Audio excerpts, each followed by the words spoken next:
Je pense que nous sommes prêts à abandonner l'idée du bonheur, parce que cette idée, c'est une construction qui est là aussi pour soutenir la société de consommation dans un monde matérialiste. C'est-à-dire, il y a l'idée qu'en possédant un certain nombre de choses, d'objets, nous allons arriver à un état particulier de bonheur.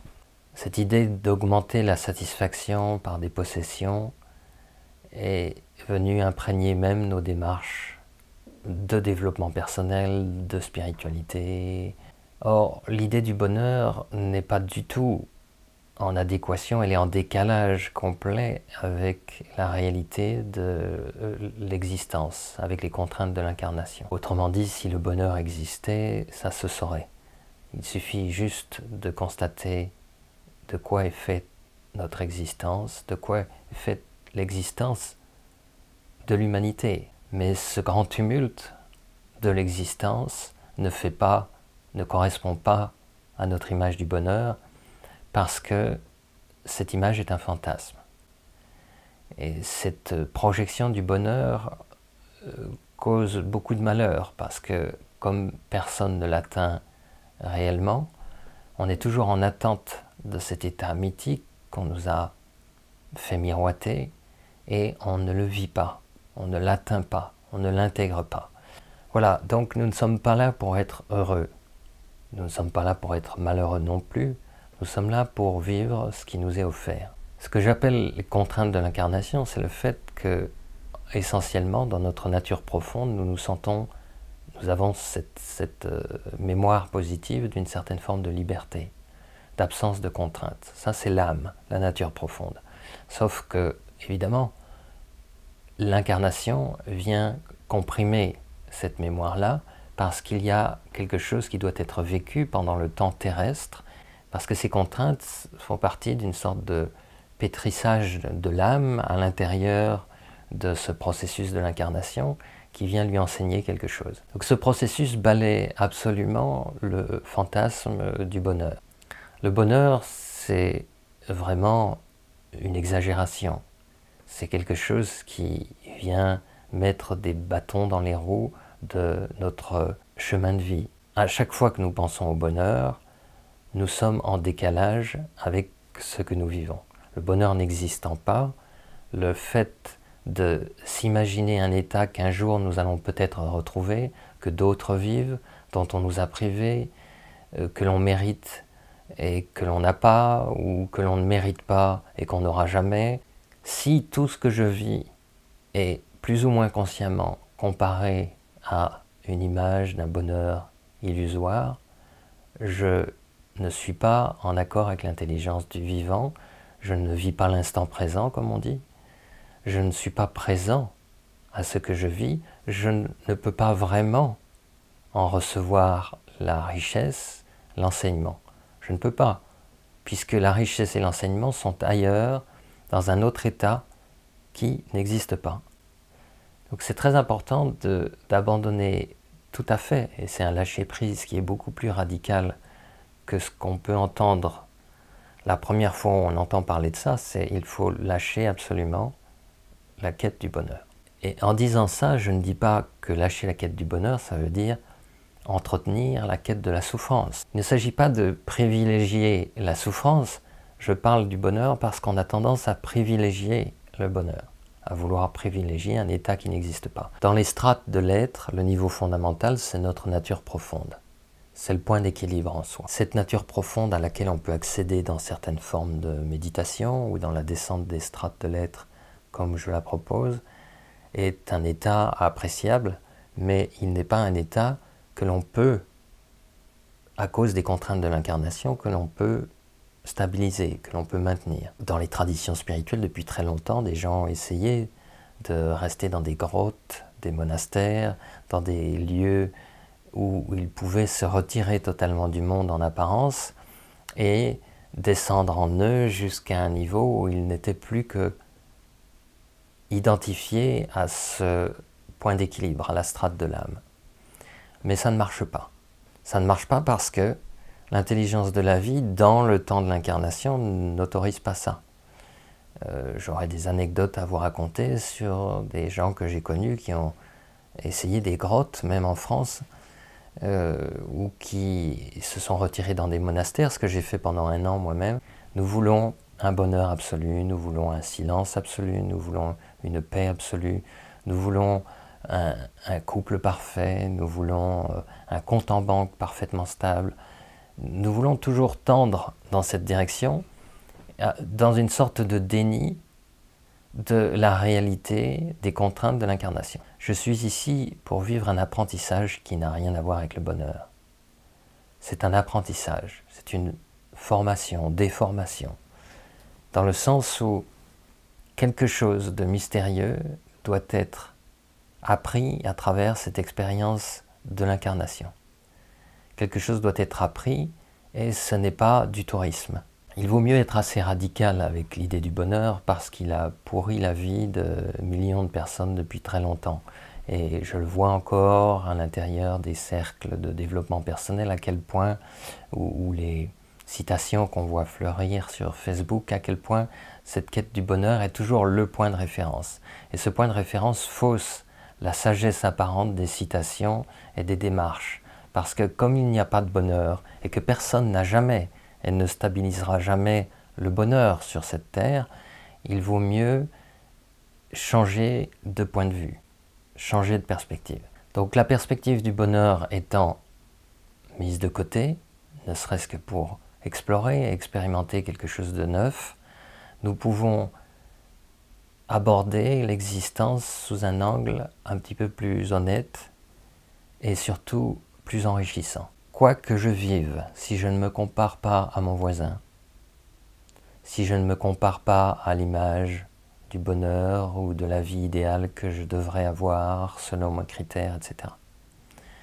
Sans comparaison, je peux accompagner, recevoir, me laisser traverser, me laisser pétrir par ce qui vient. On ne peut pas recevoir l'enseignement de l'intelligence de la vie si on lui oppose un mirage, si on lui oppose autre chose. On ne peut pas, et vous le savez, à chaque instant du quotidien, quand vous refusez quelque chose, vous ne lui portez pas l'attention nécessaire. Nous croyons voir le bonheur partout. Les gens qui ne vivent pas en couple croisent des couples et se disent « eux sont heureux, moi je n'y ai pas droit ». Ils ne savent absolument pas ce que vit ce couple ou ce qu'il vivra demain. Mais c'est vrai pour toutes ces possessions qui nous semblent être des objets nécessaires à notre satisfaction. Il y a le couple, il y a l'argent, il y a les états intérieurs, tout ça en vrac. Alors, sans le bonheur, qu'est-ce qu'il y a?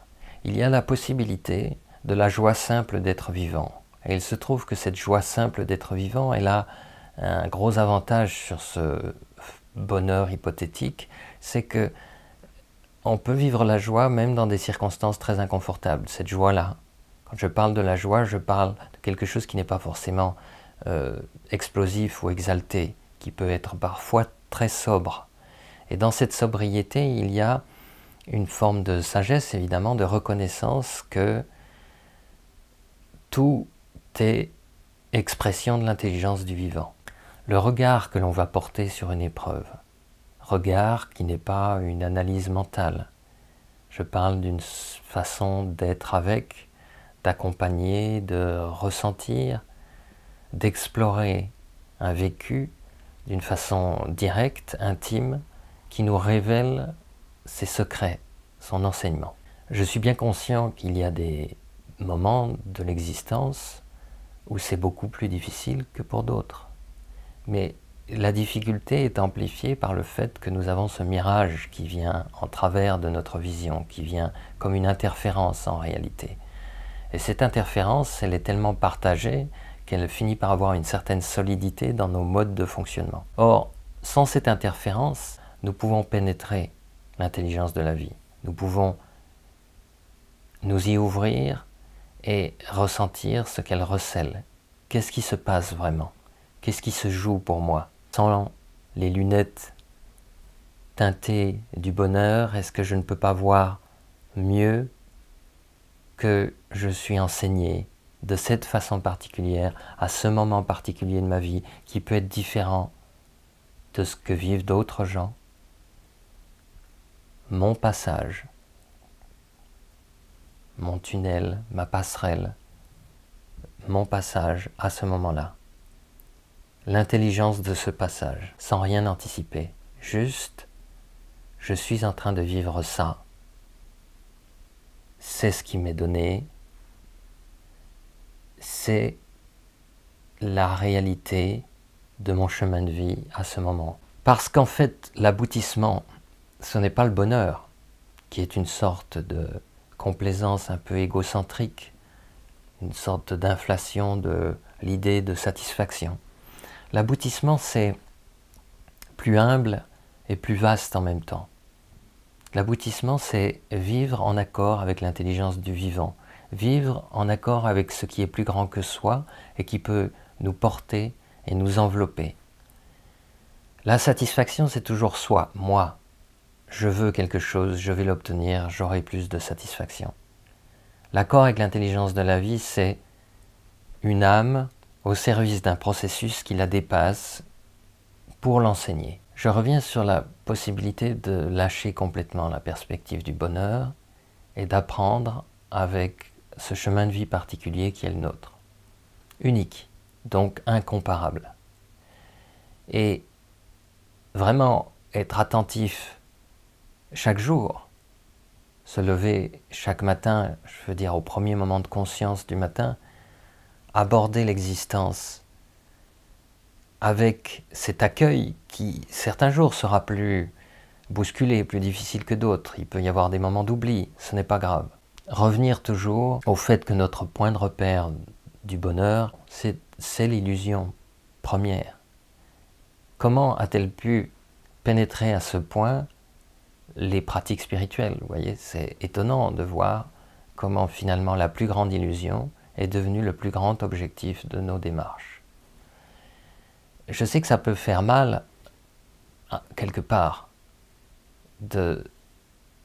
d'entendre ça et de se dire je vais devoir lâcher le bonheur. Mais ça fait partie de ces pincements à l'intérieur qui sont salutaires, parce qu'il y a un certain nombre de choses qui sont souvent rattachées d'ailleurs à l'illusion du bonheur, qu'il vaut mieux lâcher pour ne pas trop perdre son temps dans ce chemin de vie.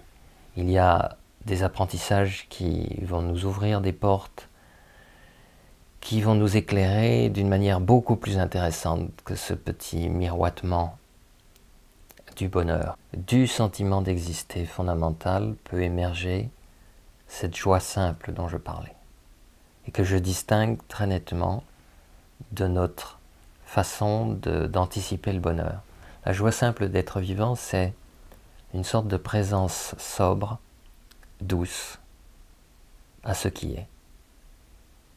À ce qui est pure intelligence, en mouvement, à l'intérieur de moi, à travers moi, et pour ce chemin de vie. Si on passe notre vie à attendre de recevoir ce bonheur auquel on aurait droit, sans réaliser à aucun moment qu'on est juste dans un fantasme. Il y a tellement de mirages dans nos démarches, dans nos recherches, tellement de mirages qui sont entretenus. Il y en a tellement et il y a tellement peu d'incitation à les lâcher vraiment. Il y a une sorte de cercle vicieux.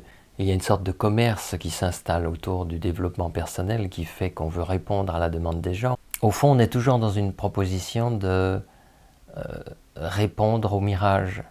Même l'éveil spirituel, qui est devenu l'expression pour désigner d'une façon un petit peu abstraite le bonheur suprême, cette promesse de l'éveil spirituel que l'on trouve sur des vidéos ou dans des livres, c'est encore une fois une façon d'entretenir le mirage. Alors, moi je vous conseille d'oublier le bonheur, de remettre les choses à plat. Faites table rase du bonheur et de tous ces petits serviteurs. Comment dès maintenant ou demain matin en vous levant vais-je aborder la vie sans, absolument sans la quête du bonheur, sans la moindre trace de perspective, d'éveil, de bonheur. Tout est intelligent dans ce chemin de vie à chaque seconde, tout ce qui s'y passe, aussi surprenant que ce soit. Est-ce que je peux m'y ouvrir? Je suis habité par la joie simple d'être vivant dans ce processus tel qu'il se présente à moi. La joie simple d'être vivant, ça ne veut pas dire qu'on ne peut pas pleurer un jour. Il n'y a pas de conflit, parce que si je suis vraiment délesté de la quête du bonheur, dans le moment des larmes, je ne suis pas en dehors de la vie. Je ne dois pas attendre que les larmes se terminent pour recommencer à être vivant. Je suis vivant même dans cet instant. Et vient se présenter à nous la joie simple d'être au cœur d'un processus intelligent qui nous dépasse, qui nous travaille. Mon âme est préparée à quelque chose et il m'arrive de ne pas savoir à quoi. C'est magnifique.